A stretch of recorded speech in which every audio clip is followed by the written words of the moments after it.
Good morning. मैं हूं Aslam sir और मैं आपको आज पढ़ा रहा हूं कक्षा 10 का गणित।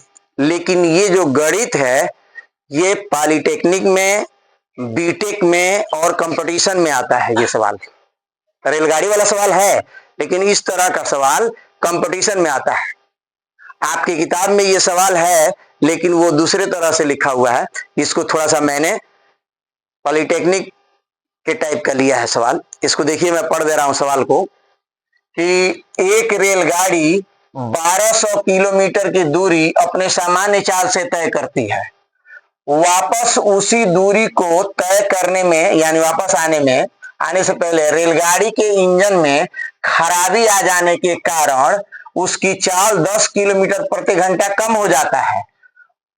वह उसी दूरी को 4 घंटा अधिक समय में तय करती है, तो रेलगाड़ी की सामान्य चाल ज्ञात कीजिए। ये कंपटीशन में आता है सवाल, इसीलिए मैं लिया हूं। पॉलिटेक्निक में भी आता है, कंपटीशन में भी आता है। लगाने का तरीका वही होगा जिस तरीके से आप लगाते हैं। लिखेंगे हल। क्या लिखेंगे? हल। माना रेलगाड़ी की सामान्य चाल। क्या लिखेंगे?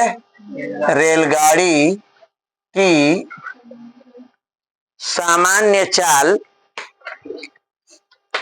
माना रेलगाड़ी की सामान्य चाल बराबर x किलोमीटर प्रति घंटा। अब कह रहा है कि आज 10 किलोमीटर चाल कम हो गई आते समय, तो 10 किलोमीटर कम हो गया ना, तो लिखेंगे 10 किलोमीटर चाल। बोलिए, चाल कम होने पर, किया नहीं गया है, हो गया है, खराबी होने पर, कम होने पर, तो चाल बराबर। अब चाल इससे कितना कम हो जाएगा? x माइनस 10 किलोमीटर प्रति घंटा। ये पॉलिटेक्निक में आता है, बीटेक में आता है, इस तरह के सवाल बीटेक वगैरह में आता है, क्योंकि उसमें इंजन बनाएंगे लोग, इंजीनियरिंग करेंगे, इंजन बनाएंगे लोग, है ना। अब हम अपना सूत्र लिखेंगे। क्या लिखेंगे? प्रश्नानुसार। हाँ, प्रश्नानुसार अब हम अपना सूत्र लिखेंगे। क्या लिखते हैं? दूरी बटे चाल माइनस दूरी बटे चाल बराबर क्या लिखते हैं? हाँ, समय में अंतर। जब दूरी प्लस हो तब क्या लिखते हैं? कुल समय। हाँ, तो दूरी कितना है? 1200 किलोमीटर, और यह भी दूरी कितना है? 1200 किलोमीटर।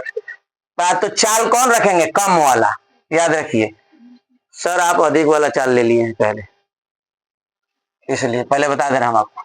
x माइनस 10 और ये x यहां रखेंगे। कम वाला चाल रखेंगे तो कम से भाग देंगे तो ये ज्यादा आएगा, ये कम आएगा, तब ना घटाएंगे तो यहाँ प्लस मिलेगा, नहीं तो माइनस में आंसर आने लगेगा, गलत हो जाएगा। कितना समय कम लेता है? 4 घंटा। 4 घंटा अधिक समय लेता है। तो मैं आपको बताया हूं कि अधिक और कम से आप डिस्टर्ब ना होइए। अधिक कहे तो भी यही सूत्र लगेगा, कम कहे तो भी यही सूत्र लगेगा। तीसरे गुणा करिए, क्रॉस मल्टीप्लिकेशन।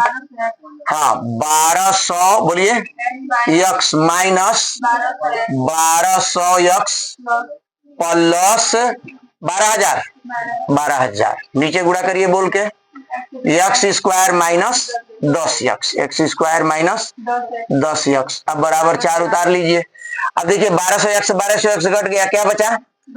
12,000 बटे x स्क्वायर माइनस 10x बराबर 4। 4 का बटा 1 कर दें, 4 से काट दीजिए, ऊपर कर जाएगा, बात 3000 में, तो 3000 अब बटे x स्क्वायर माइनस 10x बराबर 1 बटे 1।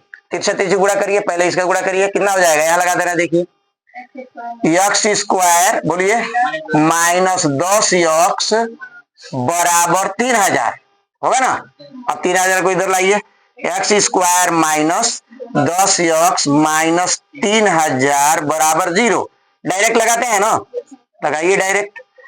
तो डायरेक्ट लगाते हैं तो भाई डायरेक्ट बताओ कि इसमें भी x लिख लीजिए, आगे समझ में, और इसमें भी x लिख लीजिए। 3000 का यहाँ गुणनखंड करिए, तो 3000 देखिए, 0 का गुणनखंड तो बताया है आपको, 2 गुणे 5 होता है, क्या होता है? हाँ 2 × 5, 2 × 5, 2 × 5 होता है कि नहीं होता है। एक 3 है, क्या है ये 3 है। सेट करिए तो 5 25 दूनी 50, 5 दूनी 10, 5 दूनी 10 तिहाई 30, ज्यादा अंतर पड़ रहा है? तो और बढ़ाइए इसको, कितना बढ़ाएंगे, लाइन से लिखिए 2 × 2 × 2 × 5 × 5 × 5 यहाँ है 3। क्या सेटिंग होगा बताइए, सेटिंग कितना होगा, सेटिंग कितना होगा बताइए। 50 तो 60 कैसा हो रहा है, देखिए 5 25 दूनी 50 और देखिए 5 दूनी 10 दूनी 20 तिहाई 60, ये आपका सेटिंग हो गया। यही आंसर हो जाता है, जान लीजिए। तो माइनस इसमें रखिए क्योंकि हमको माइनस चाहिए, तो इसमें 60 रख लीजिए और 50 जो है इसमें रखिए, इसके उल्टा चिन्ह से। तो ये जाएगा तो उधर ऋण हो जाएगा और ये जाएगा तो धन। ये सेटिंग हो गया सर, इसको मिटा दें। चलिए इसको मिटा दिए। तो कौन लेंगे, आपका आंसर तो उल्टा हो गया सर, इनका आंसर सही है। देखिए यक्स बराबर क्या लिखेंगे, यक्स बराबर 60 किलोमीटर प्रति घंटा। लेकिन इस तरह का आंसर नहीं लिखना है, हमको लिखना है रेलगाड़ी की चाल। क्या लिखेंगे, हाँ रेल गाड़ी की हाँ सामान्य चाल बराबर 60, दिख रहा है उसमें बढ़िया से, 60 किलोमीटर प्रति घंटा। इसके बाद चाहे तो आप उत्तर लिख सकते हैं कि उत्तर बराबर 60 किलोमीटर प्रति घंटा। तो मैं हूं असलम सर।